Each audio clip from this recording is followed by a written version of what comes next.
we can't win. This was in 1991. So the Democrats who ran were relatively unknown Democrats. And the newspapers and reporters and journalists refer to the 7 Democrats as the 7 dwarfs. One of the 7 dwarfs was Bill Clinton. And Bill Clinton, of course, got elected president. But how could he have anticipated that Ross Perot was going to run? How could he have anticipated in 1991 that the economy was going to slow down? How could he anticipate that President Bush was not going to be as popular in 1992 as he was in 1991? So when I actually say to all of you, think about running for office, that's a major commitment, and yet you've got to do that, make that decision early on. And that means you're doing it with imperfect information. So let me stop at this point, because I know lunch is waiting for everybody. But what kinds of questions might people have for either one of us? I can't tell you what's being served for lunch, but I can answer other questions. Yes? What's your prediction of the current president? How long can he last?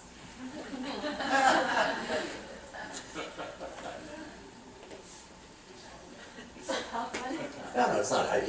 You don't need to hear my opinions. But actually, what I'd say here, too long.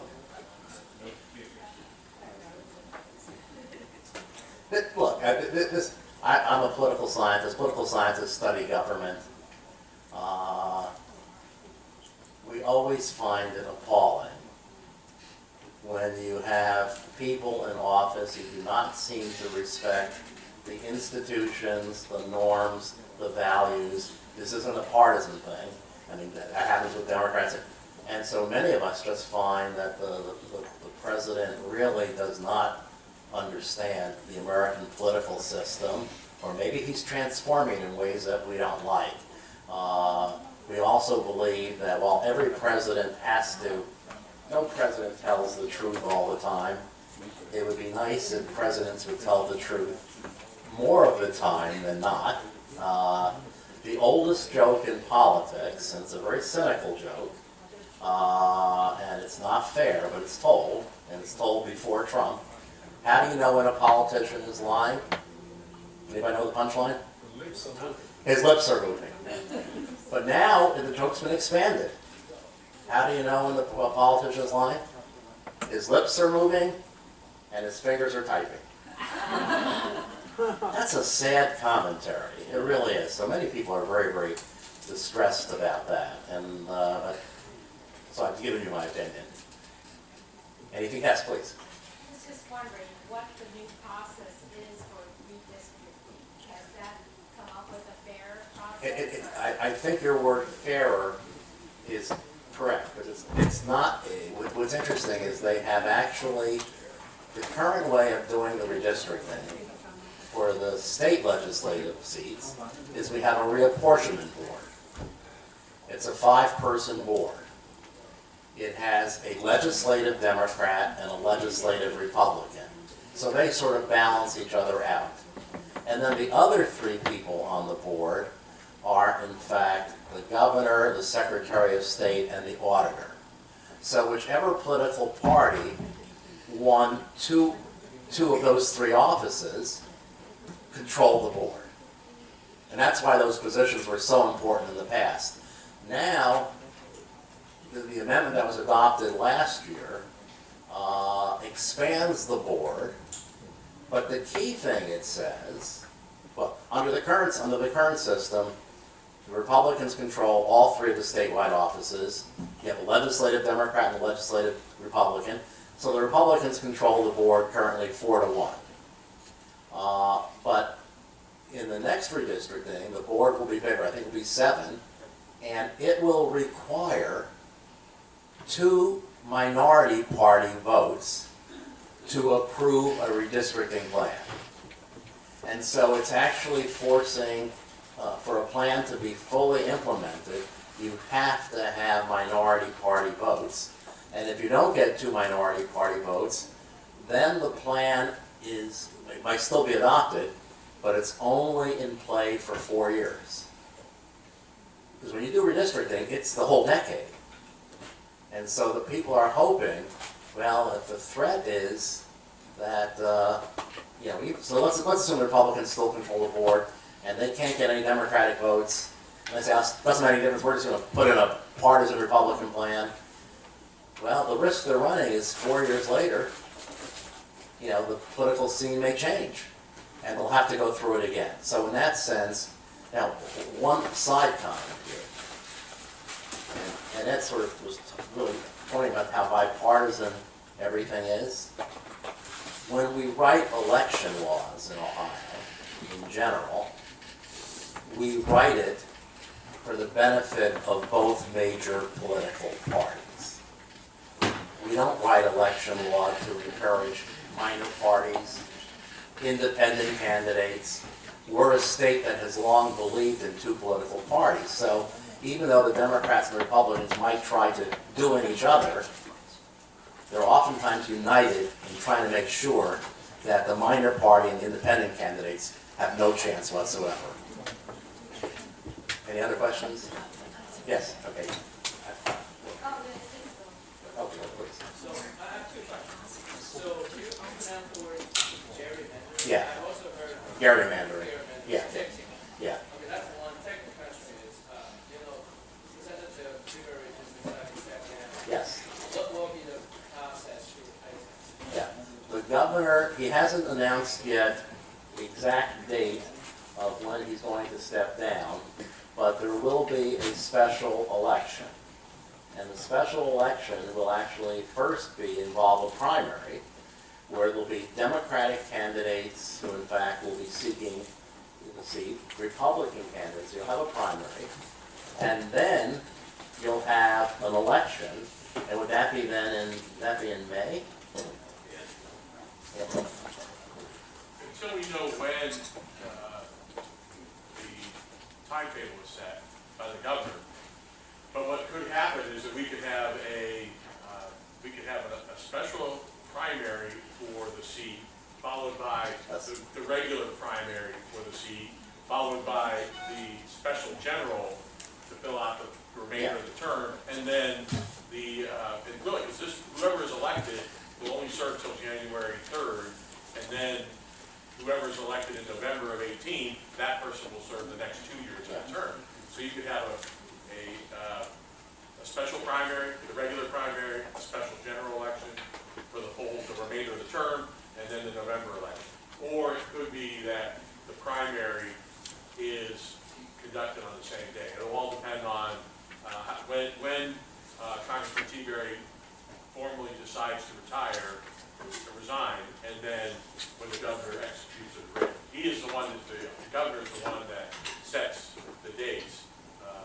And so conceivably, but the other part of it too is that the state will have to pay for the election. So they may say, let's marry it up with the primary election. Let's have the primary on the same day as the primary, and then that way they can at least save that cost. There's so many wonderful opportunities for mischief. Because it's a Republican district, congressional seats don't come open that often. And so there may be many, many Republicans who enter this primary. And if there really are a large number, one might be able to win that primary by a relatively small share of the vote. And let's assume that that person then wins the regular election for it, but that in fact, the special, that's only to serve out the remainder of the current term. And that person who wins could still be challenged in the regular primary on the Republican side. So it really could be a very, very complicated scenario here. But again, the notion of a congressional seat coming open is so rare, and it's a safe district, in part it was drawn that way to be a safe Republican district, that we could have a very complicated scenario. And if the governor decides, I have a favored candidate, and so I want to make it more likely, he could set a date instead of the regular primary where people say, oh, it's primary, I'll go out. Yeah. He could set a special date, and suddenly it's even a lower turnout because it's not a day people normally expect to come out and vote. I mean, I'm just Yeah. thinking about it. I mean, That's good, it's called mischief. I mean, I'm thinking, if I were Civic, Yeah. I would probably just serve the term until the end of the term, just to make everything easy. No, But this is his he is, he's a former student, a wonderful person. He is fed up. There's also been some family sadness. A parent died, another parent's very sick, but he's fed up. Those of you who are familiar with former Speaker John Boehner, he left in midterm. Who ever heard of a speaker leaving? But he was fed up. And so I think Representative T-Berry said enough already. And he's coming back to Ohio, and he's going to be heading a very important organization called the Ohio Business Roundtable. Right. Great questions and a lot of interesting discussion. Thank you so much, Mr. Leonard, and thank you so much, Mr. Asher. Thank you very much. I know we are running behind. Thank you. So we're running behind. We're going to do a raffle draw real quick. I'm going to invite Mr. C.P. Chen to do the raffle draw for us. So I think every one of you got a yellow ticket. So take that out. And Mr. C.P. Chen, he is the co-founder of, he's the founding chair of OCA Farmers. So we are honored to have you here. I'll read the number. The ticket number is 5188793. So if we don't have that, look at yours too. The last 3 digits is 793. You got a winner? Come over here. Great. So after this, we're going to take a 15-minute break. During the break, all the guests can go out to get your lunch box. But all the volunteers, please help us set up the table and get the panel discussion ready. So in 15 minutes, please come back here for the panel discussion. And please come back. This afternoon, we have a lot more great programs. Thank you.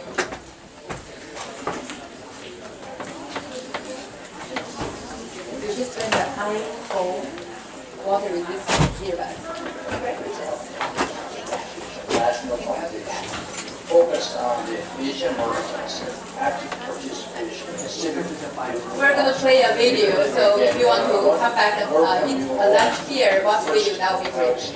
Enjoy. Civic Leadership Forum that was hosted by Ohio State Chapter, APAPA Chapter, hosted by First Ohio State APAPA Chapter, and leadership of Winston Wong and Yu Yin, especially I want to thank CLA Foundation, Sandy Chow, and Anthony Yin for their sponsorship and support, along with the Chinese American Association of Ohio State and many other organizations to host an entire event and to educate and share the views of the state government, national, and responsibilities You didn't know this. and also local issues. We can all learn how to participate in civic democratic process. Really? I think I kind of trying to get across what I need to do with it. Our next generation leaders that are focused on Yeah, so the John Glenn School actually has a brand new advisory committee called Power. So it's programs for Ohio women empowered to represent. as future leaders. Yeah, so it's brand new.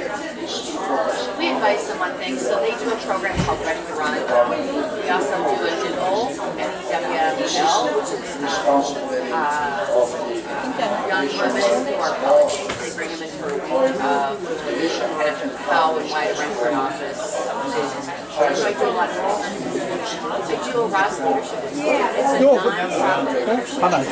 因为我们去的时候，我们晚到几分钟，因为它这个真的空气太好，我们35、40分钟，这么我们大概来。看爬哪去了？那刚才很麻烦了的。啊，是吧？我这当中。 Yeah, no. Completely different. It's a liberal arts college.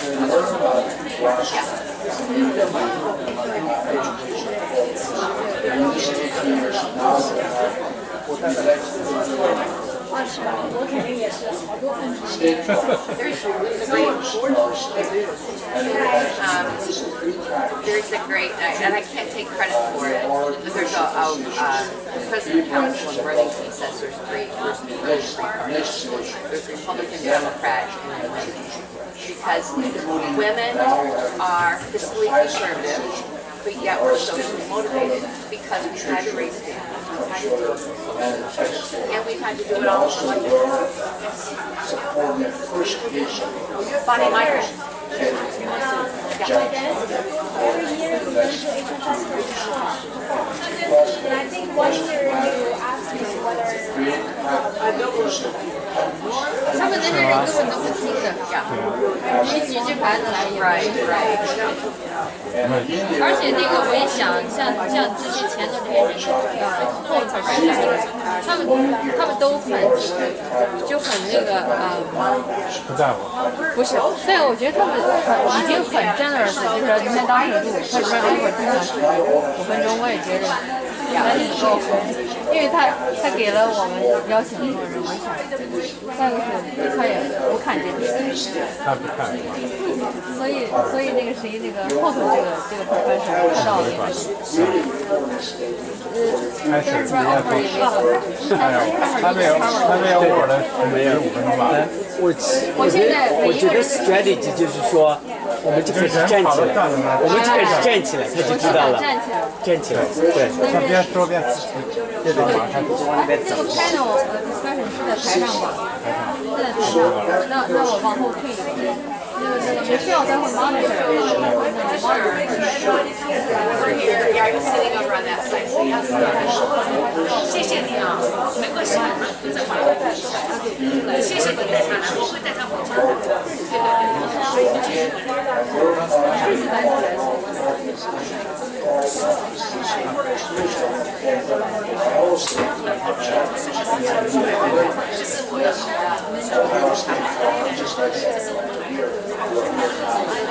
就这有意思。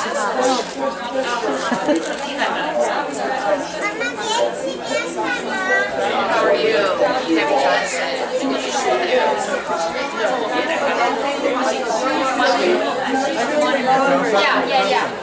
It's nice. Yeah, my pleasure. My pleasure. Thank you for having me. I love doing these kinds of things. Dr. Luke. You're from somewhere. So he is my neighbor. He lives 3 doors from me. Yes. Right. So I should have known he was in. Right. Yeah. Well, right.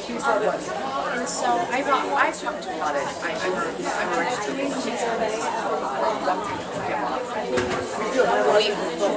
We decided that, talking with a lot of them, they're actually thinking of purple party. Because either one of us, it's very barbell. Yeah. I'm moderate.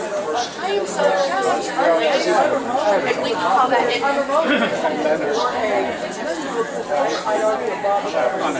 Yeah, there you go. Yeah. Good job, guys. Moderate.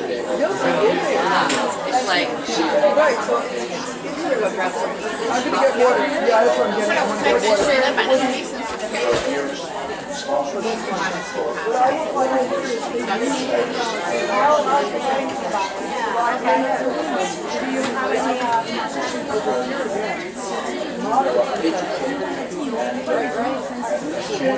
I mean, there's not now.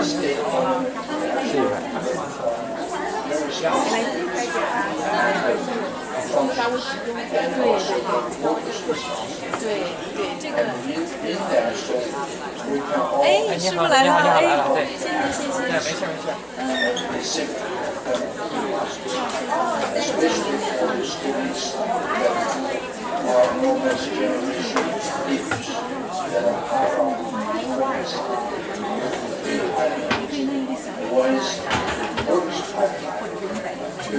而且我们还限制数量。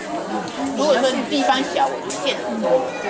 这样的话，我反而选择一个过在家产品就可以了。是，如果明年今天加入不了的话，说我过年赶快报名，或者是我就进一些像 use 进行一些 qualification。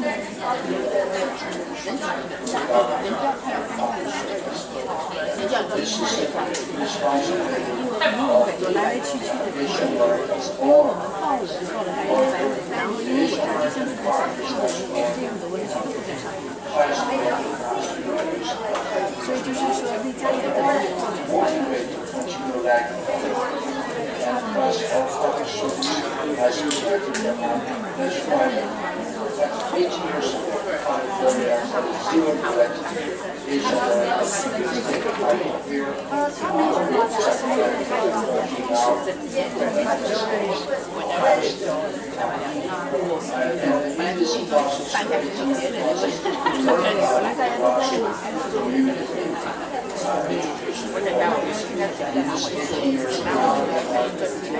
3年以后没有啦。我准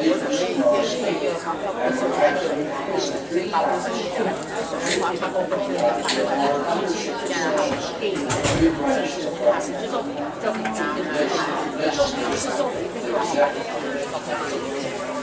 我是想，就是他因为不要告诉他自己，本来我是想要去年有点表现，但是不管他好管的很当时还是蛮传统的。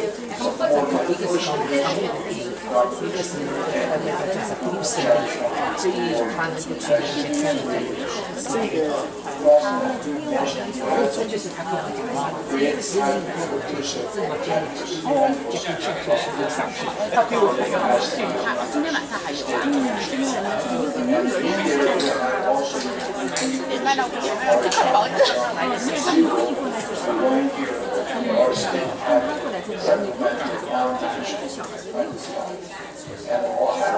不是，他们要跟我一起看房子。买了房子给他们啊。你在帮他做决定就是5点半吧，5点收钱。我没动，我都没有仔细看这个，我就今天早上打。你要先把它报好。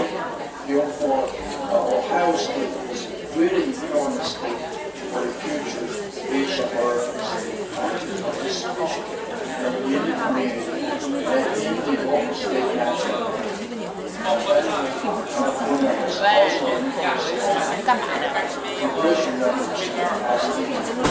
研究机构，我从我的角度来了解，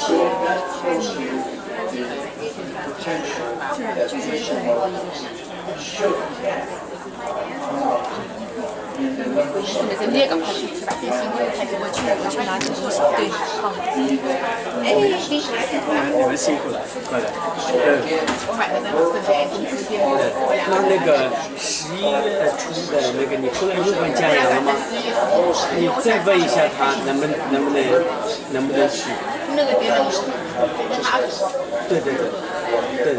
我上次已经随便试了，他当时写了结果，但是这么多钱，对，我跟他再沟通一下，我们能不能一起过去？一起过来，好的。11月11号，然后多叫几个人过来，然后你可不可以在传媒里上？我把你发到传媒里面，好不好？因为我们到时候我准备给大家一个 flyer，把那个我传媒里，然后也不光是我，现在其他的团队都会帮我找。行，好的，好，行，然后我就把那个页面啊，对，行，行，好的。有可能我们当时会有一些就是跟他的一些他的经验。这次孩子哪门来？他他是不是有他有些事情是是。 It's working. We're gonna start at 1. We're gonna start 没看见他，但他在帮我推广这个东西，然后校园也会去。如果是11号他可以，28号呢就是我们都有去跑，所以后来改成11号了，我们就时间长一点，给它搞大一点，好吧？好好。 focus on Asian Americans' active participation in civic process. And I want to welcome you all to the first House Civic Leadership Forum that was hosted by the House State Chapter of APAPA, hosted by first House State APAPA leadership of Wilson Wong and Lee. 我会跟他讲，可以差不多。 CLP Foundation, Sandy Shaw and Anthony In for their sponsorship and support, along with the Chinese. 他可能不在不在里边，不在里边。 Sorry, do you know the Vincent's who's going to handle? Oh, they're the bottom. Who are educated and exchange views about the state government, their responsibilities and functions, and also of workers' responsibilities. And in that, so we can all learn how to act, participate in the civic democratic process, especially for the students that who are our next generation leaders that are part of the focus. You know where do I speak? 1, 2, 3. Workers' Party to use leadership time to use and promote and development to serve the popular government as future leaders, as Asian American is to focus on the good of institutions and the government and public service. This is the responsibility of the Asian Americans all. However, the Asian American population has grown highest rate in the past few years across the country, but our working rate continues rising. And plus our public service has been actively high. That's why, like 18 years ago, California had 0 elected Asian American state capital here in Sacramento, like what you now in Columbus as Ohio State capital. And in this process, 18 years process, we learn about grassroots community building, education programs. In this 18 years, now we have elected finally statewide leaders in our state, and we have increased 3 times, triple.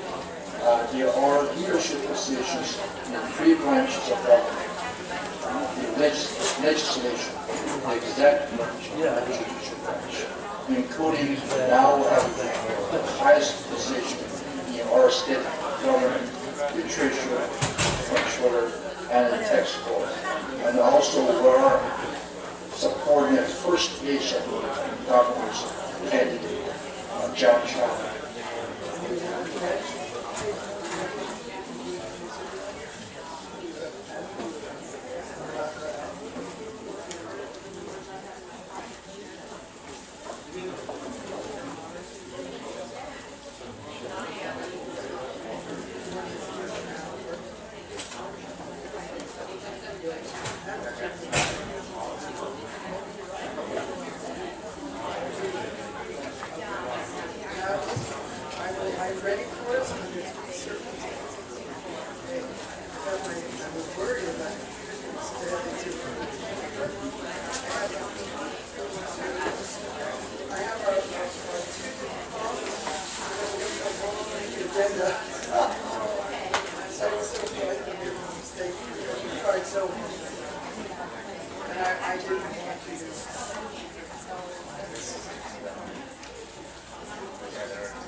Probably, Sherry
to move tomorrow. This is a false.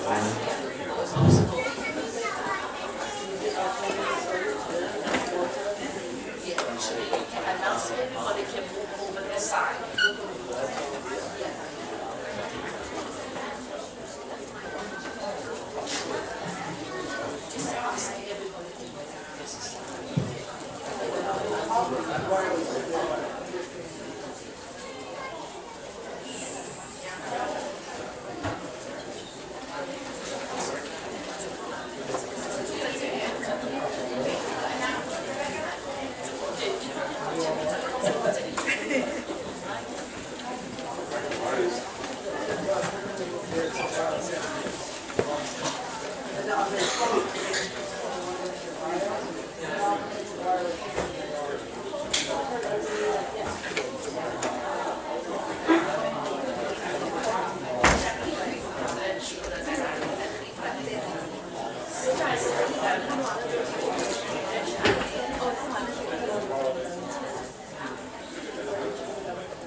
Attention, please.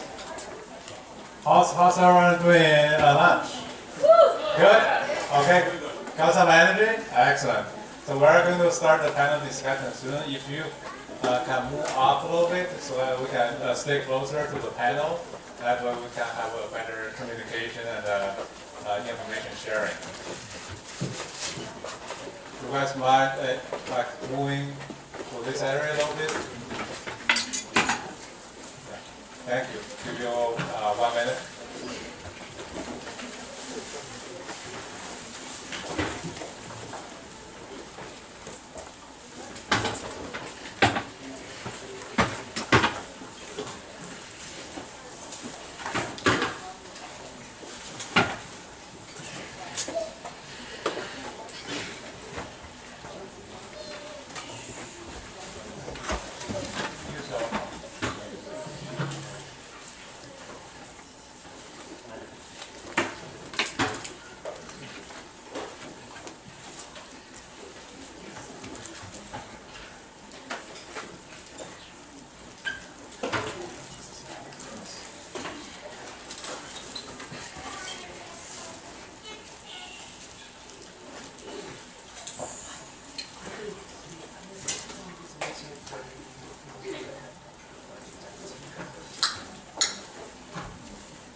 Okay, let's get started.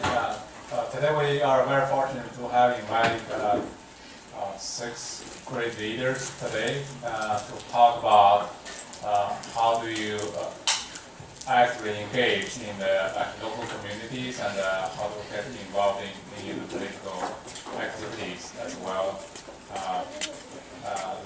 Give me a few seconds. I'd like to introduce our moderator. Michelle Yang. She is a great civic leader in Ohio. She has, first of all, she's a Georgetown Law School graduate, and she traveled across the country to Cincinnati and settled down there. She built a successful law firm business as well as a successful family. And she deeply involved in all different communities, especially among the minority communities. She has done tons of great work. She is actually a great researcher. She authored a 728 pages book about healthcare. And also she did tremendous work in augmenting our Asian community. She helped run a few campaigns in Ohio to help the Asian Americans to run our public offices. And also she did a lot of community level outreach effort into like different racial groups, different faith groups, helping bridging the different communities together, building the partnership together. And so we are very appreciative that she can come here to join our conversation and help our community grow. Please welcome Michelle Yang, our great civic leader. I'm honored to be here. I'm honored to be here. I'm here for Vincent and also for the extraordinary potential that we're going to talk about that the community offers. We're the organization Vincent's part of that has branches across California, Texas, across the country. The future leaders are coming from these seats, and Asian leadership is really the rising of an extraordinary group of Americans who are adding more to our country right now than any other ethnic group. If you look at numbers in terms of income, in terms of professionalism, in terms of contributions, no one comes close. So as you're in these seats and you're thinking of things, everybody here should be saying, what will I do next? Will I be a mayor? Will I be a governor? Will I be president? It's early enough, and it's the time. So with all this in mind, I'm very honored to be part of this group, truly am. I would like to introduce a panel that is quite extraordinary. Each one a leader, each one mentoring leaders, and each one making our community a better place. First, I would like to introduce Manju Sankarappa. Do you want to stand up a moment so they know? Hi. Okay. Manju has implemented community-based interventions in the Asian community for the past 15 years. And as the director of the Ohio, can you help me there? Asian American Health College. Thank you. She has managed programs for community engagement, medical education, training, and research since 2009. She focuses on improving the health of all populations by diversifying the healthcare workforce and influencing healthcare policy and research. And she works with community organizations to eliminate social inequities, to change disparities in the quality of life in Ohio, throughout Ohio. And she is a grassroots representative for oral health, chair of the Asian Festival Organizing Committee, a board member of the Columbus Arts Council, serves on Disparities, Cultural Competence, Advisory Council of the Ohio, forgive me, it's... Thank you. And serves as a member of the Great Lakes Health Equity Council, Aim for Equity, and NCAPIP. Anything else you'd like to add? No, thank you. So, as you can see, dedicated completely to making a difference for decades in our community, throughout Ohio, and respected throughout. Our next speaker, for bringing her up, is Debbie.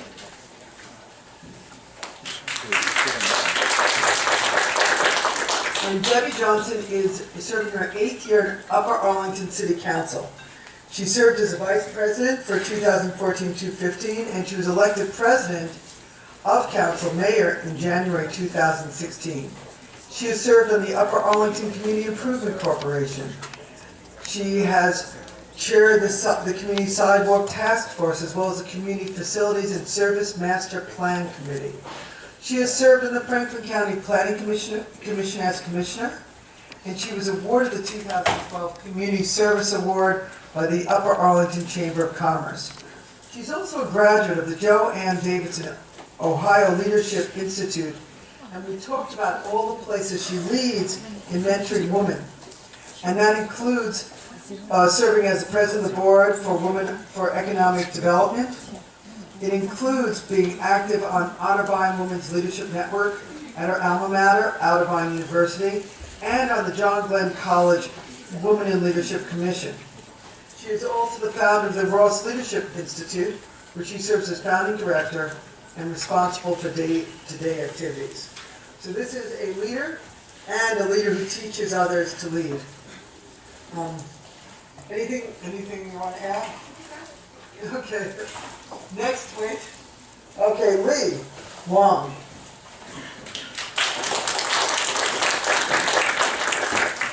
Lee Wong is actually quite remarkable. He's a U.S. Army veteran, and he is one of the first elected leaders. Southwest, I think, for a long time, the only elected Asian leader in Southwest Ohio. That's correct. And he is a trustee of Westchester, Ohio, the largest township in the state, elected to a fourth-year term in 2017. He served for 20 years in the U.S. Army as a special agent for the Criminal Investigations Command, and he conducted serious and sensitive felony investigations, military and civilian, all over the world. He has directed protective service for the U.S. Secretary of Defense, chairman of the Joint Chiefs of Staff, general officers, and other foreign dignitaries in Europe, India, and all the Pacific Rim countries. He's a decorated U.S. Army veteran, and he has vast senior-level executive experience in positions from police officer to plant protection supervisor for Joseph Seagram, to facility account manager, to director of worldwide security for Johnson & Johnson, to even a county probation officer.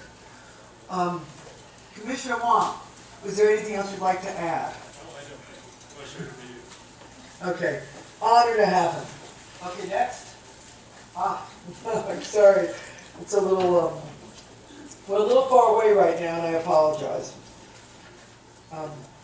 I'd like to add now Chris Ambrose Grooms, who is the council representative at large in Dublin, a lifelong Dublin resident, owner of Ambrose Landscape Services, a horticultural consulting firm that specializes in training and plant health management for corporate clients in Kentucky, Tennessee, Pennsylvania, Michigan, and Ohio. Prior to her election, she served 8 years in the Dublin Planning and Zoning Commission. 6 as chair, and her devotion to public service includes volunteering on the board of directors for Young Life Metro Columbus, which serves more than 40 high schools in central Ohio. She has also coached the Kaufman High School junior varsity basketball team. She was a big sister with Big Brothers, Big Sisters of Central Ohio, and volunteers annually on the flower planting crew at the Memorial Tournament benefiting Nationwide Children's Hospital. Thank you. Anything you'd like to add? Okay. Finally, last but not least, Eric Zak. Eric is currently the Associate Deputy Director of Fiscal and Monitoring Department of Job and Family Services Agency. He has a dynamic background and wealth of experiences over several industries. He started his career as an air traffic controller at Shanghai International Airport in 1984, taught flight procedure designs, flight information at Guangdong, is that correct? That's correct. Pilot School, good. Served as Flight Operation Procedures Director at China Civil Aviation Administration until 1989, then as a regional manager at the Foreign Enterprise Service Corporation until 1991. He came to the U.S. as a graduate student at Marshall University, graduated with an MBA, began as a capital market intern at Sullivan and Coglianos in Boston, a credit analyst at Bank One, West Virginia, desktop publisher, financial analyst at Champions Industries, financial analyst at Cross County Bank, and then he moved to Ohio in 2005 as an audit manager at Adelphi Communications, joined Ernst & Young as a risk advisory manager, and then in 2009 started his state career as an audit manager with OBM, which is the Office of Budget and Management. He joined the Ohio Department of Job and Family Services as one of the assistant deputy directors, and he's been there ever since. He's an adjunct professor at Franklin University. He teaches data analytics, ERP, accounting information. He is happily married for 29 years, and he has a daughter, Madeline, who attends Ohio State in Biomedical Sciences.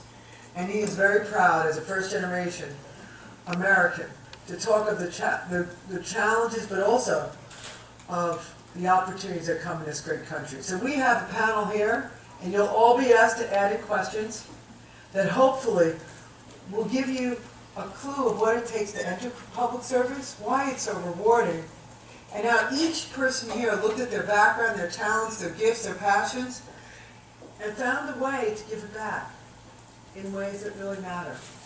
And I'd like each of you, when you're in the room, every one of you, to think, how could I be the next Eric? Or the next Michelle, or the next anyone on this panel? So with all that in mind, let's begin. My first question is, why does civic participation matter? Anyone want to start? Hi. I want to thank APAPA for inviting me to serve on this panel. You know, it's an honor to be part of an organization that's just establishing in Ohio. I want to congratulate Vincent for doing a great job pulling this big task together in such a short period of time. Okay. Now that said, civic engagement is a duty for a person. It's not something you shouldn't even question whether you want to do it or not. It's part of it. So I truly believe we all have to promote the civic engagement and be part of it. If you are not part of the process, you are going to be gone. You are not going to be counted. So I truly believe for Asian American Pacific Islanders to be part of the process, you have to participate in all the civic engagement activities. And that is my priority. We are doing a lot of activities as part of civic engagement. We do phone banking. This is all non-partisan work. And as all of you know, there is people looking for people to help, both volunteer and there is some funding, sometimes it's available. So you have to make that as a priority because it's for the future of our kids. Future generation has to have that in their mind. As a first immigrant to Ohio, I'm from India. And when I came here, I started with first getting involved in the Indian community. As you know how diverse India is, from state to state we have different languages. A lot of times we can't even communicate. If we go to different states, they will ask you in a different language. So, fortunately we had Britishers who took over India for 200 years. As a result of that, we were able to learn English. So that became part of our growing up. So as a kid, we have to learn at least 3 languages. Okay? National language, local language, and English. That's how we all started. So yes, that's our priority. However, when we came here, the first thing I learned was, we really have moved long way from my home. So for me, it was very important to mix and understand other people. Asian Festival gave me the best opportunity to go outside the Indian community to learn every community you can think of, I have learned about it. So I feel my giving back to this, at this point in my life, I feel it's really important. And I would like to see all of you youngsters to do the same thing, and that's what I would like to advocate. Okay, I will try and help in any way I can in my capacity as the Ohio Asian American Health Coalition's Executive Director. I will facilitate any time you want something that you would like to get it done. I will definitely come up with all the resources we have as the coalition, because we have a statewide organization that's part of the Ohio Asian American Health Coalition. And that's what I would like to see. That's why my priority as a civic engagement is very important for me. Well, thank you again for inviting me. I certainly appreciate it. I really enjoy talking about these panels. Obviously, I'm very passionate about civic engagement. It's something that has been a big part of my life in the last decade or so. Actually longer than that, pretty much since I've moved to Upper Arlington. And I agree with Manju. It is your responsibility as a resident, and it's the city's responsibility or the municipality or the township's responsibility to engage that, to have that civic engagement. I think that, like Mr. Leonard said about voting, it is a responsibility, it is a right for you to vote. It is also a responsibility to be civically engaged as well. It is just vitally important. We provide, your public services. We provide the police and the fire and the trash removal and things that the streets and everything else that our parks and everything about that. Things that you live with every day are things that we take care of. So become engaged. It's wonderful, especially on the local level. If you have a question, my cell phone number is on the website. So I have people calling me all the time. Contact your local representative. I guarantee you they are more than happy to come speak to you and ask how to get involved. Most of the time though, unfortunately, what I hear is people don't start to get involved until something's in their backyard. And that's very challenging. We may have spent a year trying to have public discussions and trying to have everything, and no one pays attention until the backhoe shows up. So that's very challenging for a city. And so to be a very civic-minded and to understand what's going on in your community, in your region, in your state, in your nation, that is just, again, I think that's a responsibility that we all have as residents. So thank you. Thank you. I want to say that I'm also an immigrant. I came here in 1971 and landed on American soil. That was the most exciting day of my life with the prospect of becoming an American. I may be Asian by birth. I always tell people, but I'm an American by choice. This is a great country, a country of unlimited opportunity. All you have to do is look at it and go seek it. And I've been involved in government for 12 years now. A lot of this civil matter, I found out government is really run just by a handful of people that show up. Most of them don't even show up. You can win just by showing up sometimes. And that, like that professor said earlier, he said that if you do not get involved or vote or get civil engagement, then you suffer the consequences.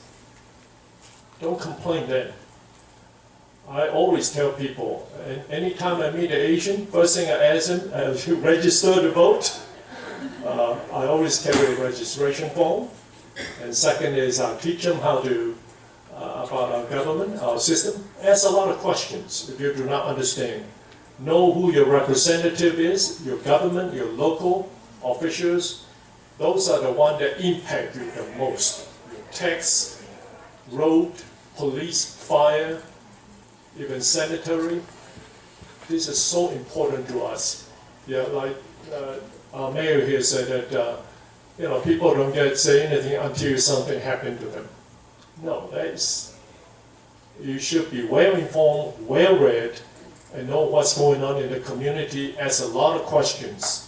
When time comes, you know exactly what to do, and be educated. That's all I have to say.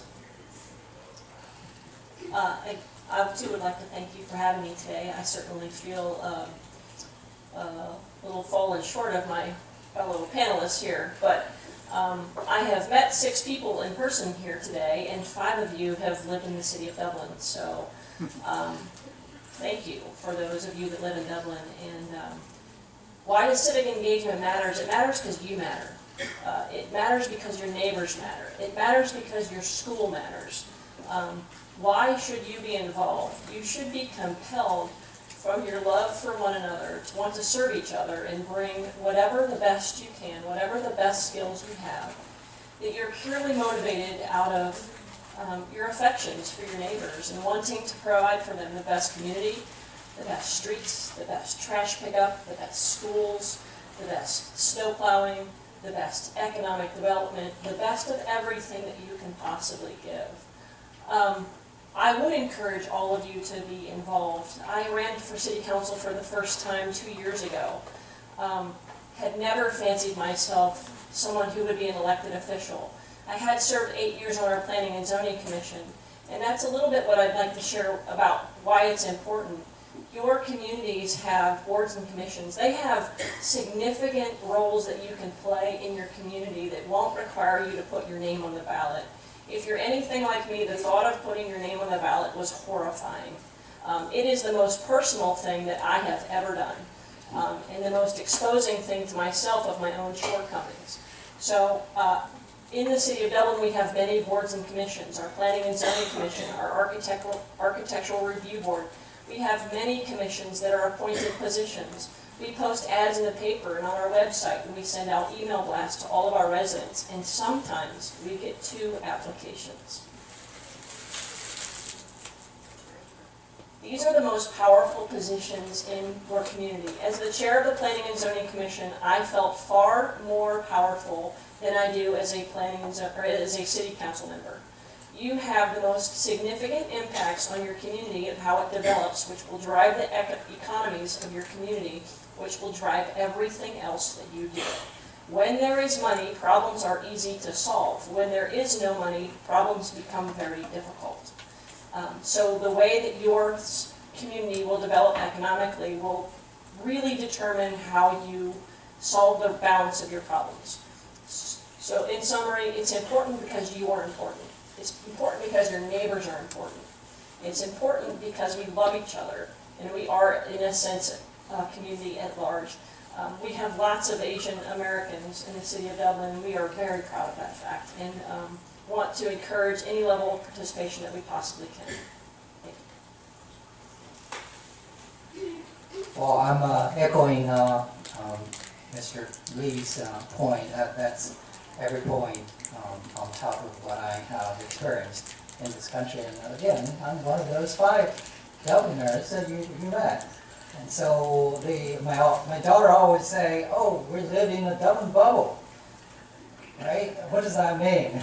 It's a great place, and it's protected, and it's a very great environment. So back to this event, I'm very grateful to be here. And this is, to myself, it's as a first generation coming to the States. Coming here, sitting here is just simply amazing. That, to me, it is a great change from a native Chinese sitting here to talk to people. A lot of you come from China, probably the same background as I am. But to the question, why participating in civic event matters? Well, we all serve a role in this country, isn't it? We have children. We serve as a role model. We work. We bring different perspectives into our workplace. We bring our culture. We become an integral part of this culture, of this great country. And so, long story short, I think everyone recognizes that our perspective is part of the American culture. The reason we come to this country is because we have an American dream, isn't it? And this dream can come true. And it can happen to me, it can happen to you. So it's important to participate in the civic events. Thank you. Anybody have any questions for our distinguished panel? So far, anybody? Sure. Anybody? I'm sorry. Anyone like to ask a question? Okay, we'll go to our next question. Yes, go for it. Yes? I just wanted to, Debbie, ask Debbie, I haven't been a resident of Arlington since, probably 1980. Okay. Okay, so, I really have not gotten involved, very much until last year. There was a lot of, the city manager came down and talked to us on the block, and there was a website where we could put input. Yes. It was always, I put in a lot of input, ideas. I sort of felt like some of it was, someone must have read some of it. Yes. But I was just wondering what kind of feedback you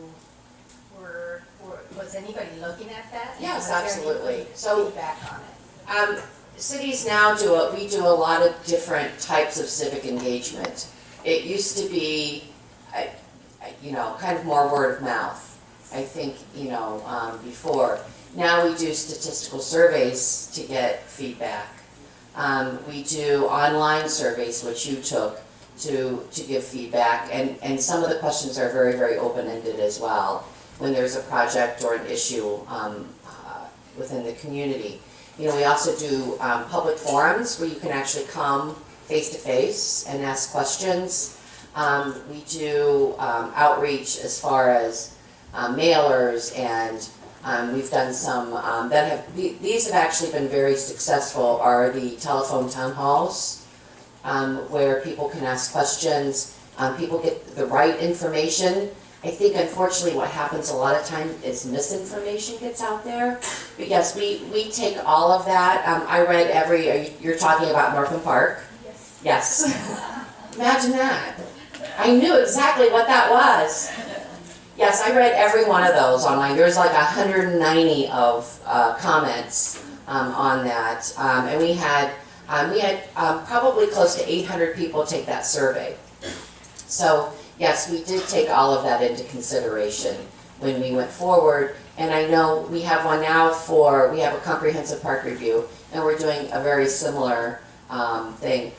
We had, just for instance, and I keep beating this drum, get active.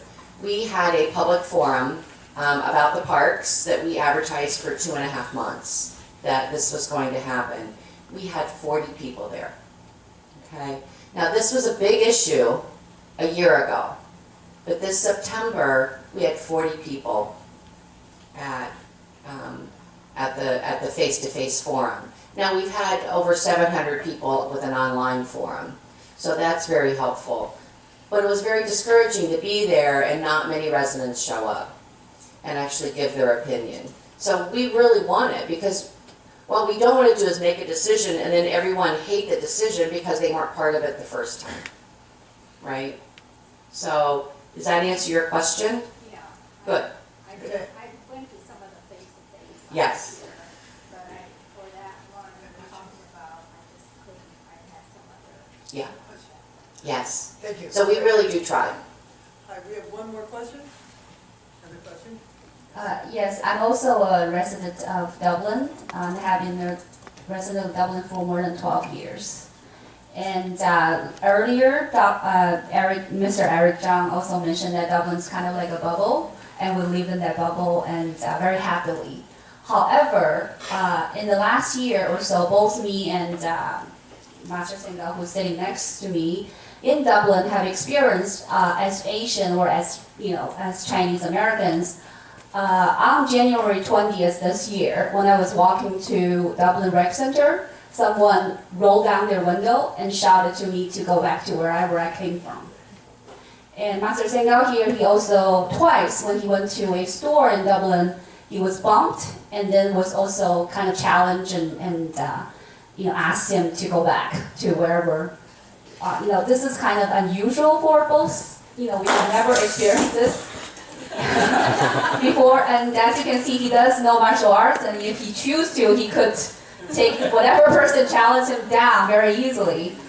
I guess it's just, my question is, I think sort of in the past year or so, the bigger environment I feel like has changed a little bit. And so is there anything that I think the city or so that I think what happened to us also kind of compelled me to, think that I really need to have my voice and I really need to maybe be more actively involved. I think Asian community tend to be more shy from, active participation. We choose Dublin because it's a safe and diverse community, but even in a community like this, you can still experience something like this. And I was just wondering, is there any kind of a civil conversation or some kind of forum or some kind of mechanism to deal with this kind of issue? That's a wonderful question, thank you for asking.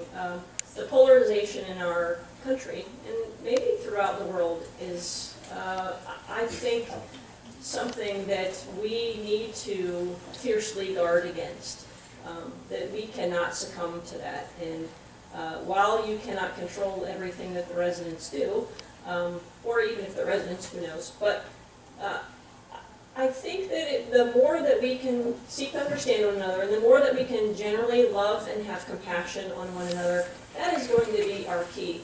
And I think the challenge for you all, and unfortunately, when a wrong is done, unfortunately, the workload normally falls on the person that was wronged, right? More than the person that was wrongdoing. It is more difficult to forgive, right? That is the work that you have to undertake. It's unfair, but it is the way that it is. So the workload, I believe, that would be incumbent upon all of us that are trying to change that sort of behavior is to be involved and to let your culture be known and to let your people be known. And in Dublin, in the police force, we have hired 100% of the Asian applicants that we have received to be a member of our police force. One of the undertakings that we have taken in the city of Dublin is to try to hold a pre-police academy. Many people don't want to be engaged in the police academy process because it looks too burdensome. It looks like it is an overwhelming task. And so what we're trying to do is hold an academy, a pre-academy, for minorities in the city of Dublin because we want to have a greater minority presence. So we have nearly 14% of the population in the city of Dublin is Asian. Less than 1.5% is on our police force. That isn't right. We want to try to correct that. So there are a number of initiatives that we have a Friendship City Association that we're trying to develop more tolerance of cultural backgrounds. The biggest thing we're doing right now is trying to integrate our police force.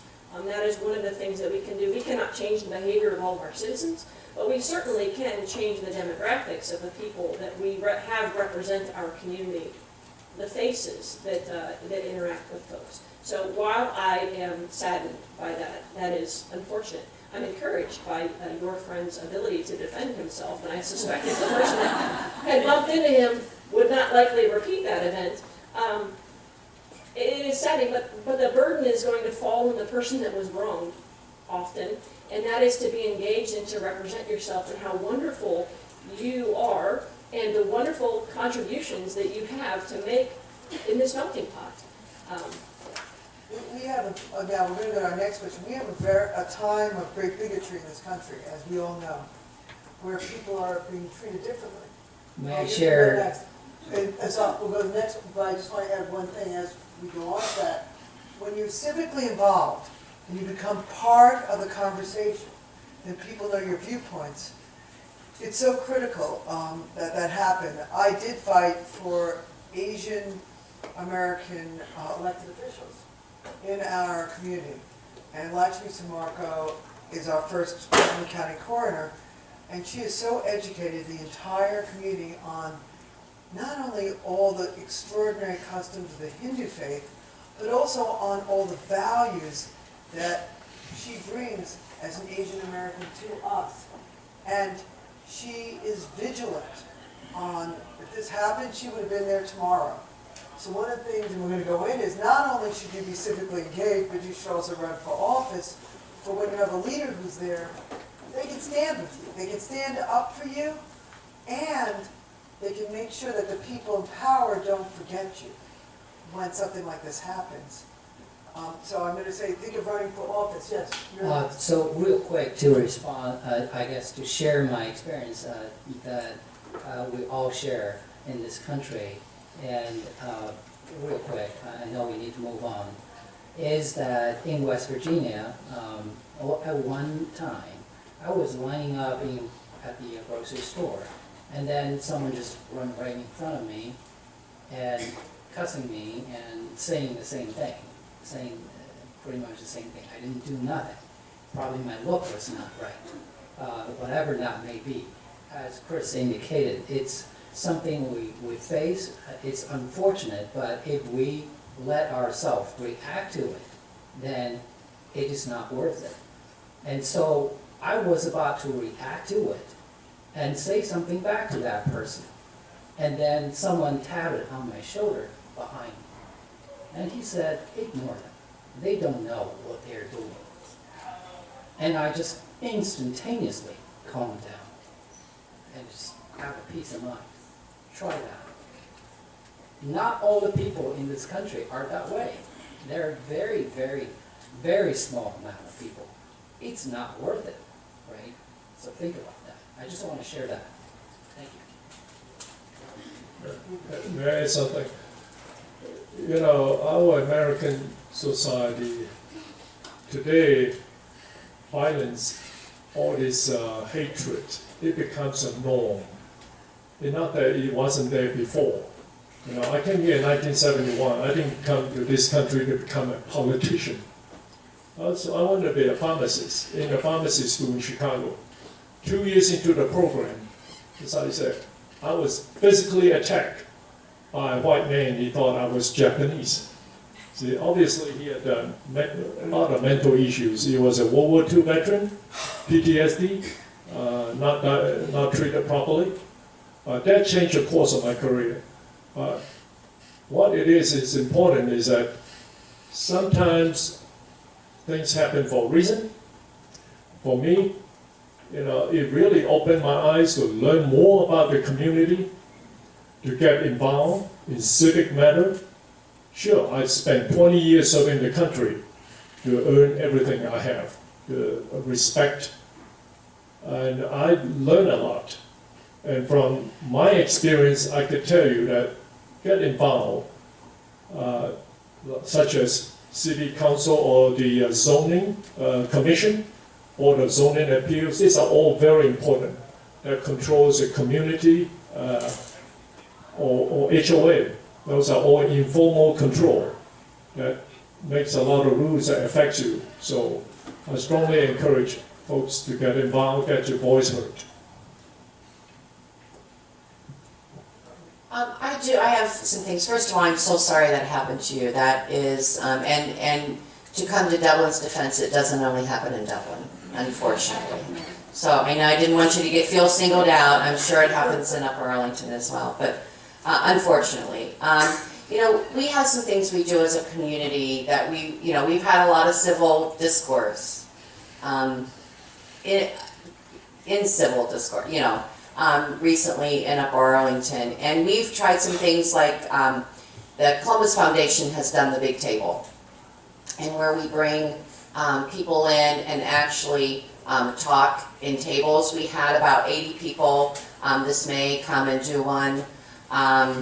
We also have, a Citizens Police Academy as well, so you can kind of get in there. We have a Leadership UA. I know Dublin has a Leadership Dublin as well. I would highly encourage anyone to get involved into those organizations. You really learn how your community works at that point, and you'll make a lot of connections and network that way.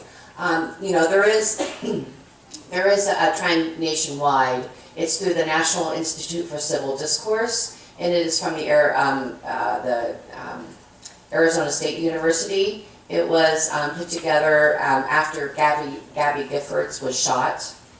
And it is a national organization, and I know we have a strong Ohio presence here as well. But they have many tools and things that if your community is interested, or maybe your whatever groups are interested, to come in and really talk about what civil discourse looks like, and kind of how to react to when it is in civil. So. Well, my comment on that issue is really, it is hard. We are in a hard situation right now. Everything gets construed as something very personal.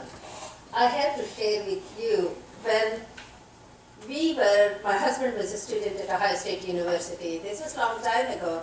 I remember somebody coming and asking us, why do you guys we bought a house. We had an open house, so a lot of our friends came in, and then they were walking back, inside, outside, eating everywhere. Okay, we just moved into a neighborhood.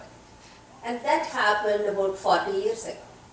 However, I just received a letter from Capital University, one of the professors. They had the same issue with evidently the new immigrant refugee population. They have bought a house in Leonardsburg and they had the same incidents. So they sent me a letter asking, is that a normal thing in the refugee communities? I said, no, we need to educate them and we need to get education. That's what I do now.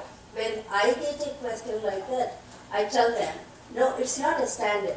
What you have to do is you have to come up with an orientation program where you educate the person that's coming into this country. They come from a lot of different backgrounds. And it's our responsibility as civic leaders to have a forum and train them. There is nothing wrong. Because I came here as, I was hardly 20 years old when I came here, so I didn't know, but I did learn everything going through the United States Information Services because I was curious. Now I'm saying a lot of these people who are coming in, they don't know because they're coming in here as refugees. So we need to help them. So I am actually on a board to come up with a New Americans Welcome Ohio. They're coming up with a book. In that book, they are going to be talking about how we need to give something back to these people so they can understand. They don't have to completely assimilate, but they can completely work with each other. So I just want to make that's what it's our task is to educate the younger people, new people that come into this country and tell them. Because if you go to India, you will have the same exact problem. I can bet on that. Oh, yes, another question? Yes, I have a quick question. Thank you all for joining the panel discussion. It's really appreciated. All those conversations are really inspiring, very good. I want to thank Ms.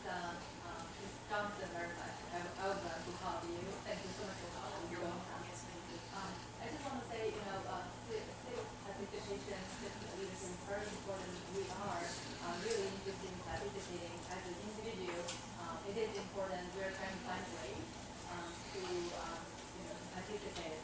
As an organization, I'm trying to see from your side, when there's significant events coming up, significant planning changes in the city, do you reach out to groups like us? Do you have a list of groups that you reach out to? If you do, add us to the list. But I'll let you answer the question first. So how do you reach out to the wider community?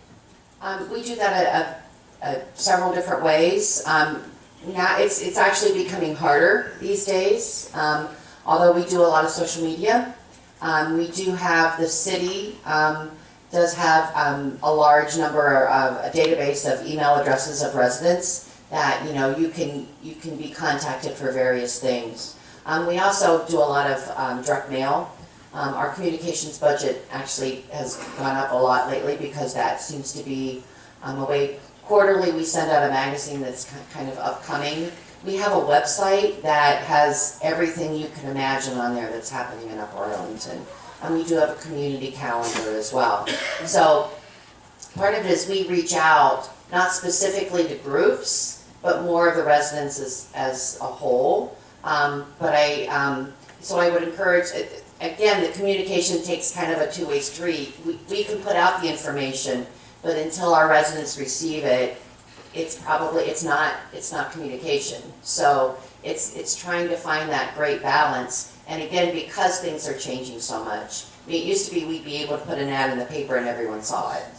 And newspapers don't happen anymore.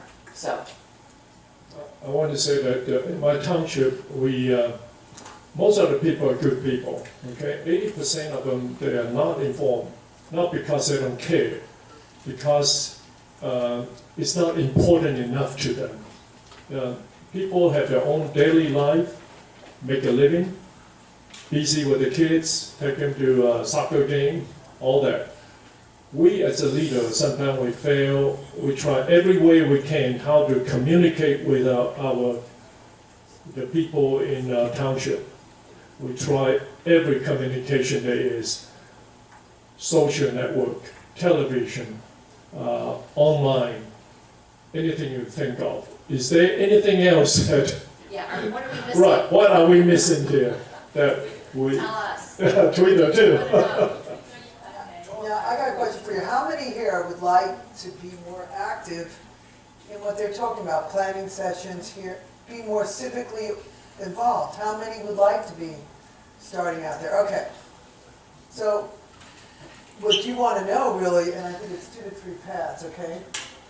One is it's one to know, but you would like to do more than just show up at a meeting. Am I correct? You'd like to take a role. Is that right? And would you like to also be leaders? And I'm going to ask our panel, okay, I'm trying to lead us to our next question, so forgive me if I'm a little moving us forward.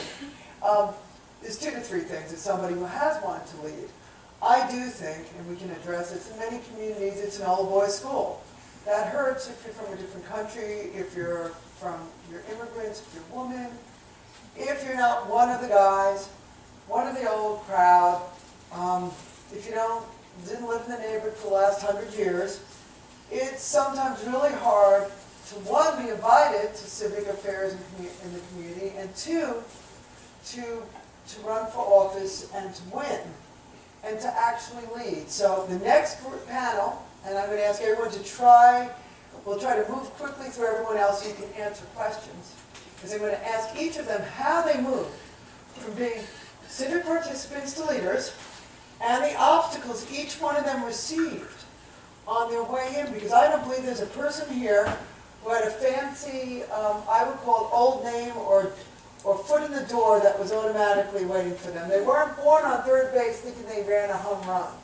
So I'd like to hear from each of them what they think, how you can get there, how they can help, it's a bunch of questions in mentoring, and what you can do in your own hearts and souls to become leaders, because in the end, all the advice won't help if you don't say, okay, I was bullied on the street, so I'm going to follow Mr. Wong, and I'm going to rock this community, okay? So they do not forget I was there and that I was a true leader.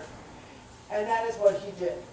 I want each of us to look and say, what do I need to do to become the next Mr. Wong, or to become the next, in my case, it's Lakshmi Samarko, the next person who can lead their community and make a really big difference. And so many of you are so young. There is such a great opportunity here to really build for the future. So with all that in mind, take over, folks. I'll have you start first. Well, thank you. That's a great question. I think it has many aspects from my personal, from the groups that I represent, those new immigrants to the United States. This is a great country. And to the first point, why we need a grassroots, leadership. I think the leadership is not born, we actually develop into it.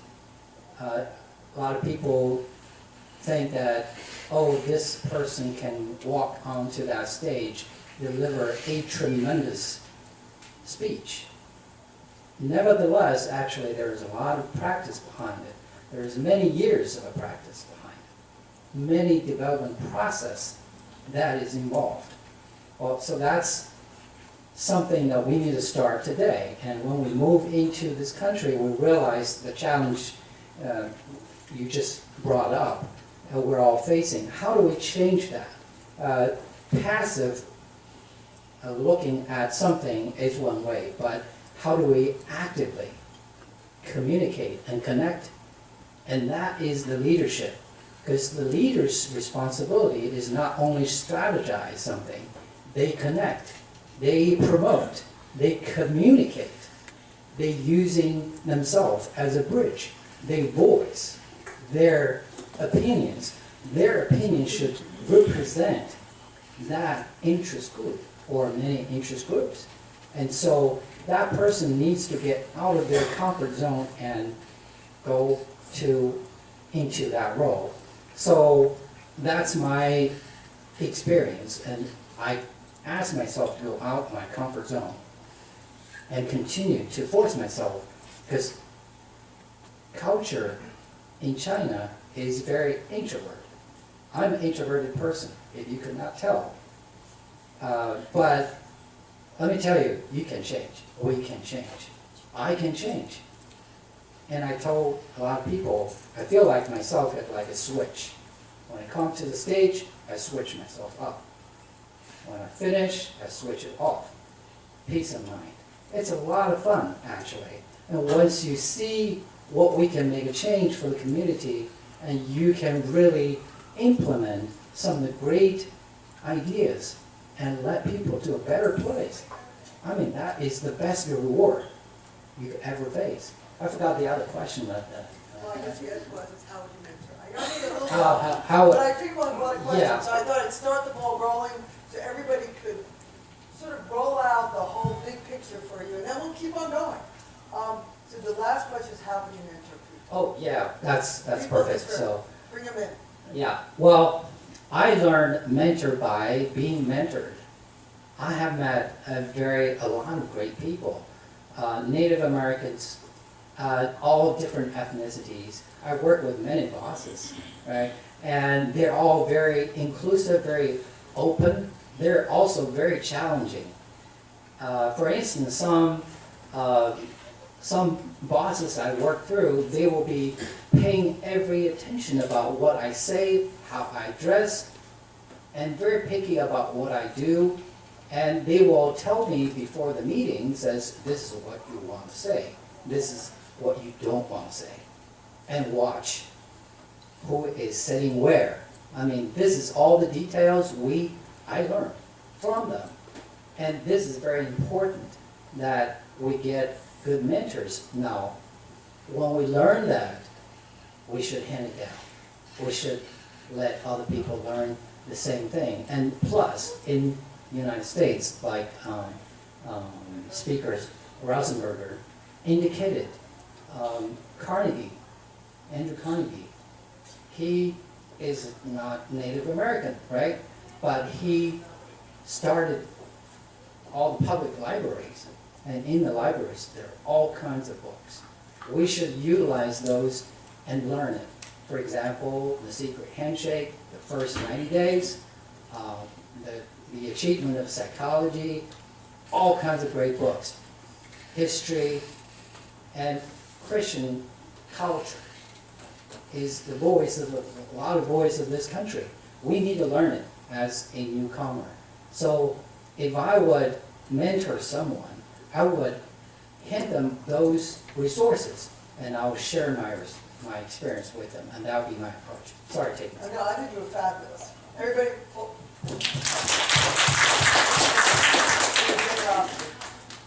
I am a third generation American, so my path has been undoubtedly easier than yours. The Asian population in our community is not adverse to hard work. For instance, in the city of Dublin, we have a little over 6,700 folks that identify as Asian. You all are incredibly highly educated. So you're not adverse to that. To get involved, to participate in local government or state or even federal government, there is so much information to learn. For my time on the Planning and Zoning Commission, the reason that I ran for city council was I saw some things that our city was doing that I was not in line with. There was spending that was happening. There was projects that were being developed that weren't open to the general population. That we were picking and choosing winners and losers before the game started. But I would not have known what game was being played had I not been serving on our Planning and Zoning Commission. I would not have had the opportunity to witness that. So it is wonderful to be involved in your government on whatever level, but there is a tremendous amount of homework to be done to ramp yourself up, because government does not work like anything else. I'm a small business owner. We have 484, or 9% of the businesses in the city of Dublin are owned by Asian folks. So you all probably know this well. Government does not operate on the same rules as the private sector. There is a very different set of rules. So I ran in a kind of a campaign of, hey, we need to do things a little bit differently in the city of Dublin. We need to be more transparent. We need to share more information. We need our residents to understand the finances behind the investments that your community is making. Had I not had the opportunity to witness those investments that were being made, I would not have understood the financing behind them. However, you may think that you are alone, and you may think that you are the minority, but that is not true, because you are all very bright and astute and have a high level of intellect. And if it is occurring to you, likely it is occurring to someone else as well. I ran my first race ever for any elected office since I was in high school. I beat our sitting mayor by 30%. And I thought I was alone. I thought my thinking was isolated. I thought I was different. I wasn't very different. Because if you are feeling it, your neighbor is likely feeling it as well. I encourage you to start that conversation. I encourage you to educate yourself on all of the things related to your city. Otherwise, if you decide to run or you decide to be involved, you'll become irrelevant because you will look like you haven't been engaged. And it's not so much as old school. The only thing that the old school people know is they know what's already happened. And you can learn what's already happened. And then you can go forward and have the same base of knowledge that the old school folks, that the old crowd does. And you can carry that forward. The mentoring part of the question, I would just say this. I've worked with Big Brothers, Big Sisters. I worked with an organization called Young Life that reaches out to high school students. I am a huge proponent of mentoring. And the biggest obstacle, I think, the hardest thing to do with mentoring is to extend yourself to someone else. To tell them that you believe in them. To tell them that you think that they have value. And to open yourself up, because there are things in all of us that we would prefer not be seen by the general public, right? But the courage to open those things up and say, I'm going to show you who I am, and I want to understand who you are, and I'm going to believe in you, and we're going to work on our weaknesses together, and we're going to propel ourselves with our strengths, and have that opportunity to really improve ourselves and make a better tomorrow for each of us, because we are giving the best of all that we have. I wonder, anyone watch a video on Facebook about privilege? There's some kind of camp, Boy Scout or camp, and this leader say, well, I have $100 here. Whoever the parents not divorced, take 2 steps forward. That is a good one. That, we are all very smart people. You folks here, Asian, because this is Asian forum. I would say Asians are very bright people academically. I want to say that when I got out from the Army, U.S. Army, over 20 years ago, my goal is to get involved in the community and make it a better place than I found it. That was my only goal, why I went into public service. I want to serve the community. So, that's not easy. Easy said than been done. So I got to Westchester. Over 95% are Caucasian. Chinese are not involved in anything. I'm the only token Chinaman, they call it. So I show up in a few township meetings, learn about the government, sit there, and it's boring. And I thought, well, I can do a better job than this. So I decided to go take a ballot. Of course, I asked a lot of questions. How do you run for public office? Like that commissioner earlier. That was wonderful. He came to give us a presentation. Go put a petition, get 25 signatures at least, you're in. There's a lot to that. No one taught me. I didn't have a mentor like today they have. But I'm smart enough to observe. Everybody can go out, stick a few signs, talking crap, through Facebook. Anybody can do that. To go do the hard work, such as knock on doors. Really, I go out, I was an introvert until I learned to be an extrovert, got on my bicycle and knocked on 18,000 doors. That makes it different. That turned people around. I found out that people like to be connected, engaged. I reach out to them. I go out to the back porch, front porch, backyards, talk to them. And it was fun. I like it. I get to know my community, my constituents know me, and I know them. And that's how we stay very connected. I never have any commercials or expensive mailers to your house or door hangers. All I have is just a business card. My name, phone number, my cell phone, nothing to hide. Call me if you have a question, any concerns or issues. So this will be my 4th term. I served 12 years now. Yes, I'm 65, going to be 66. I got one more goal. We'll see what happens. But right now I'm mentoring a young man who wants to become a trustee. And he came to ask me a lot of good questions. And I could tell there's a lot of things that you think, oh, it's very easy, go knock on doors. There are a lot of skill involved in that. If you didn't do it right, people wouldn't even open the door and just wave you away. Or a sign, simple signs like political signs, we all very well. He put order a 4x4 sign, did not pay attention, he thought, oh, that's easy.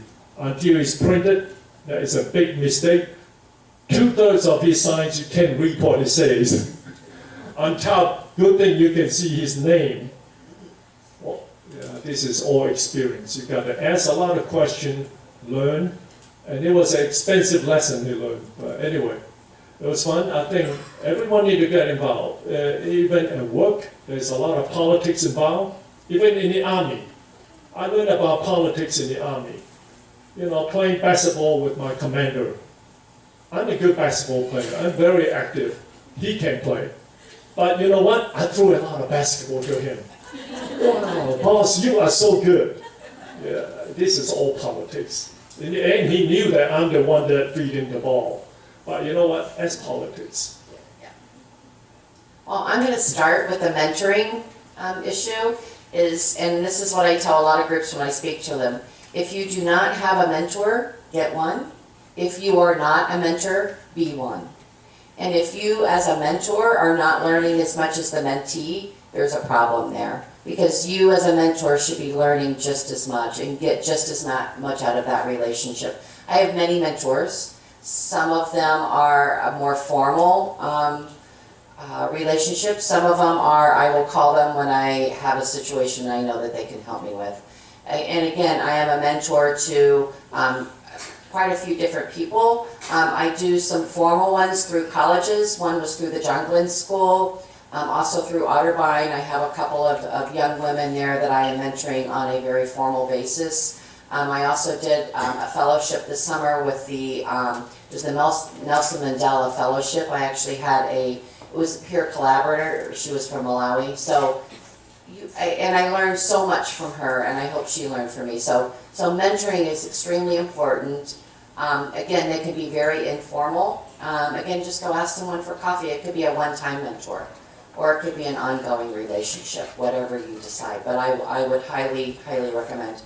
I'm often asked how I started on council, and I can tell you I moved to Upper Arlington to the greatest neighborhood, right, Dr. Lou? Yes. So he lives 3 doors down from me, so we live in the greatest neighborhood in Upper Arlington. In 1992, I started volunteering with the school levy campaign in 1995. I volunteered in the schools. I got active in the community. I got to know people. I went through Leadership UA. Again, I ended up chairing in 2007 the school levy for our community. I really just showed up. That's most of it. I showed up and I volunteered my time. And that's really kind of how you start that civil engagement. I guarantee you, if you call someone that's on the ballot this fall in the next 2 weeks and say, hey, I'll go drop literature for you, they will say, how many do you want? And here's the area where you can go take that. Go get involved. I mean, and you'll go out and you'll meet a lot of different people. If you show up, people will notice. I guarantee that. It also took a lot of hard work as well. As he mentioned, it's not easy to run for office. It's a lot of shoe leather. It's a lot of talking with people. And that is important. And one of the things we haven't talked about, but it's one thing that I talk about a lot, and I'm talking to the women in the room. When I first ran for council in 2009, I was the only woman on the ballot. When I got on council in 2010, there was one other woman for 2 years, and then I spent 4 years as the only woman on council. It's not daunting. You know, I grew up with 4 older brothers, so I think God had something to, knew what he had in store for me. But being a woman should not hinder you whatsoever. In fact, I think a lot of times it's an asset. Again, I spent 4 years as the only woman on council, and then I was elected president of council. But I did that through just a lot of hard work. So it can be done. Just persevere, and again, grab some mentors. I have a ton of female mentors that I work with. And like I said, just show up. I think that it's being involved and getting involved in what's going on in the community. Well, I'm going to make mine short because I know we are running out of time. Okay. The way my career started, actually, I have been volunteering on all sorts of community from the time I got here. I started with Asian Indian community at the local level, and then Federation of Asian Indian Associations. Then I served on AmeriFlora 1992. And only reason I did that, actually my employer then really respected my work, and they would let me go out and do these things during the work hours. But then I would come back and finish my work. I never stayed, I was never afraid of working hard, okay? So that kind of gave me opportunity. I worked on United Way, I worked on several things, and then I came to Asian Festival. I tell you, that was my real lesson, because I was able to mix with 15 different communities. I never knew all these people. And that was 25 years ago, and we are still all together and working together. And that's why, I'm able to learn and understand. My goal is to actually listen to the criticism from the people and see how I can make myself better, okay? Because there is always a place where I can improve myself. So that's what I believe. I have to learn. I listen, I take criticism, I will stop, think, and then answer rather than answering immediately. That's what I was taught always to do. How do you mentor people? That's something you really have to understand what they're asking you, what you need to give them. Okay. Since I became executive director of Ohio Asian American Health Coalition, because our name indicates as health, I get a lot of requests from health organizations, literally. They always call and ask me, how do we do this? How do we do it? How can you help us? Because in Asian community, there are a lot of health issues. However, they're not all the same for all the communities. So I always get questions, but I always tell them, hey, I'm not just health coalition. I am a coalition who would love to help everybody. So the most recent one I'm mentoring, hopefully, is the Masu 2018. Yeah, there she is. We just talked, and I heard her saying, we have a lot of these people, but we don't have any Asian Indians as part of it. I'm like, that's so true, because I hear it all the time. We are the largest Asian Indian population in Central Ohio.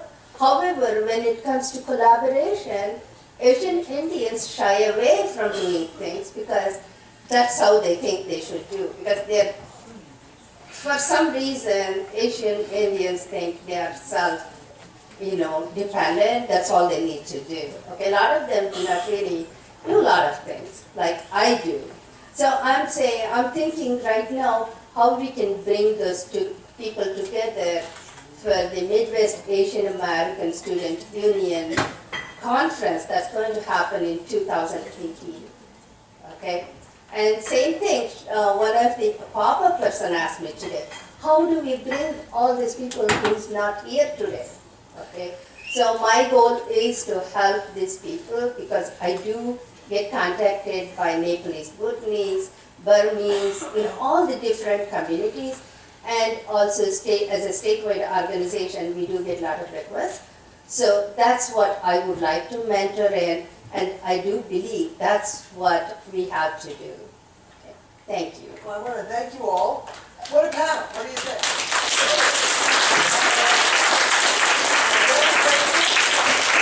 Very grateful for really the combined civic-mindedness, I would call it brilliance, experience, varied experiences, virtue, nobility, and leadership. And very grateful for all of you. We are now ready, I have informed we're ready for our next speaker. So forgive me, I could spend the whole day with you. I have loved these moments so much. Thank you. So before you guys leave, can you be the one to pick up our next 2 lucky winners? So we have 2 Civics, and you can take out your ticket.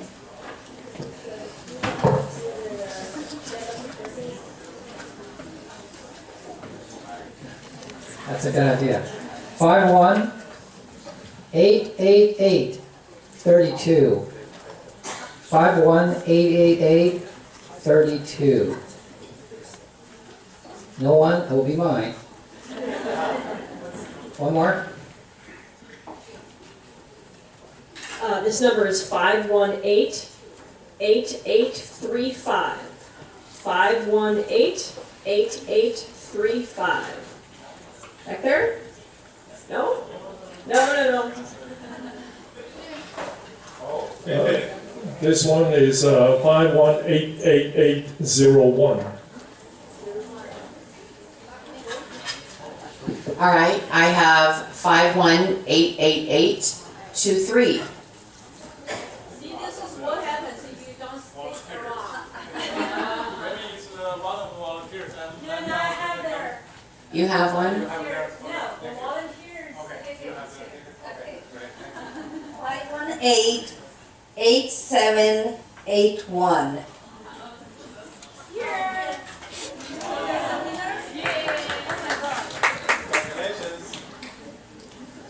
So while we are waiting for the raffle, since the next few sessions will be, the speakers will be on that podium. So people on this side, would you mind move to the other side? The last four is 8840.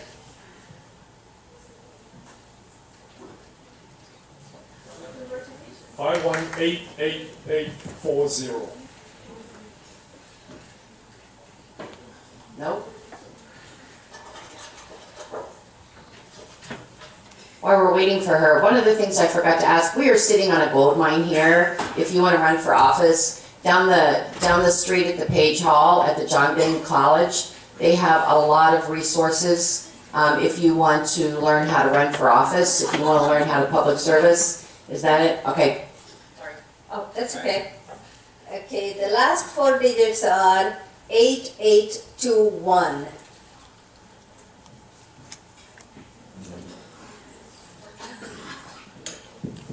Maybe I should just keep it for myself. 5188772.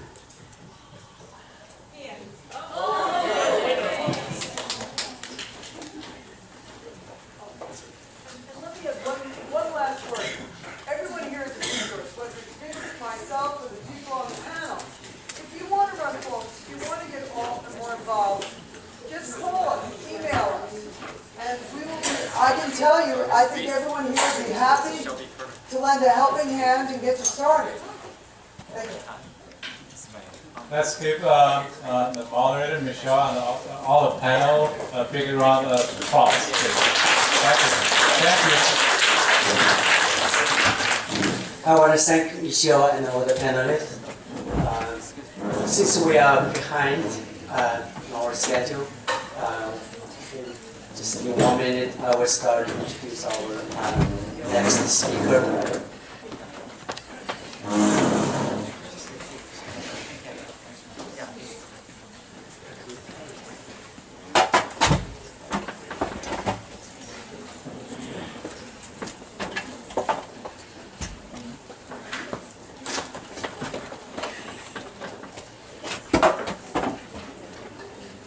Thank you.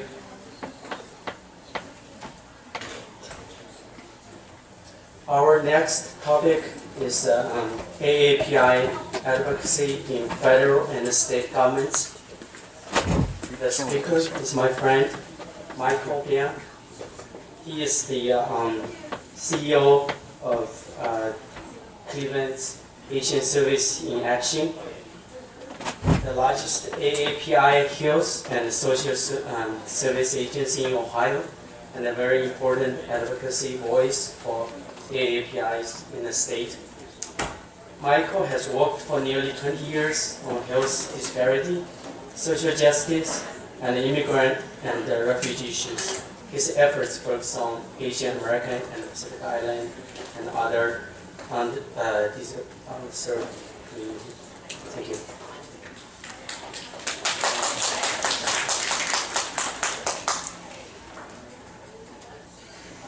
Thank you, Yumin, and thank you to Vincent and all the planners of this conference, and special appreciation to APAPA and the Civic Leadership Forum for convening this event. I think these two organizations are important voices that add the richness in terms of the civic dialogue and conversation that takes place at the local, state, and national level. And for that reason, I'm really grateful and honored to be here. So today's topic that I'm going to focus on is related to the advocacy efforts at the state and national levels. And what I'm going to do is really reflect on my time as the former appointee to President Barack Obama's Commission on Asian Americans and Pacific Islanders, as well as my current role as chair of the Ohio Asian American Pacific Islander Advisory Council, which was incorporated to an executive order by Governor Kasich. Before I go into some of my thoughts and reflections about this work that I've undertaken, I do want to give a little bit of history about the two different organizations so you have some context and the importance of the work that they do. The President's Commission on Asian Americans and Pacific Islanders was something that had begun during the Clinton administration in 1999. And subsequently thereafter, we had President Bush, as well as President Barack Obama, through executive order, incorporate the President's Commission on Asian Americans and Pacific Islanders. This commission, when it was fully active, before majority of us left the commission in early this year in February, represent different ethnic communities, different disciplines, and different geographic areas. And our main charge is to be the eyes and ears of the President, but also to be the conduit for the community so that they can have a direct line of communication to federal government. The Ohio Asian American Pacific Islander Advisory Council serves in a very similar role, but primarily focused at the state level. And that entity began its journey into its current position through the first direct order through Governor Strickland in 2007 in September. Subsequently thereafter, when Kasich came into office in 2011 through an executive order 2011-09K, the Ohio Asian American Pacific Islander Advisory Council was created.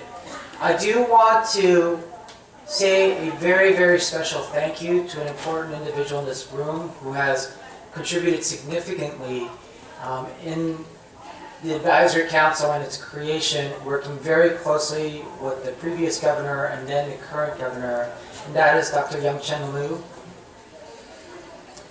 He was very instrumental in convening key leaders around the state and pushing forward to get the Advisory Council in place. And so for that, we're in deep gratitude to you, and we hope that we can continue that in the future as well. Thank you again, Dr. Liu. So the comments that I have to share with you fall under three different categories, and again, it is related to my reflections in the two opportunities I've had in the roles as Commissioner of President Obama's APAPA Commission, as well as for the Advisory Council. And they go under the three different areas of access, alignment, and accountability. So I'm going to talk about each of those points.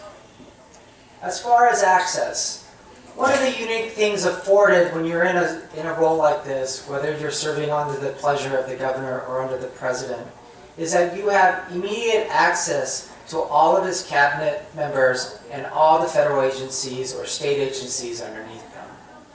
And with that opportunity, you're given a chance to be a voice for the community and to share the concerns and challenges from the community. One clear example that I can share from at the federal level is the opportunity to sit directly at that point, Secretary for the Department of Health and Human Services, Sylvia Burwell, opportunity to sit down with her on a number of different occasions where we were able to provide recommendations on how to make sure at that time the insurance marketplace was accessible to our communities.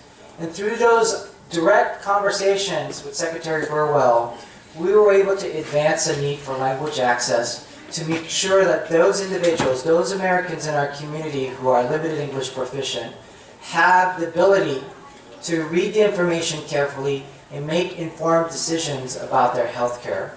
We were also able to advance through those discussions the importance of language access and assistance available in language. And to that end, Secretary Burwell worked with communities to establish a hotline that would serve multiple languages to help individuals and families apply for health care insurance.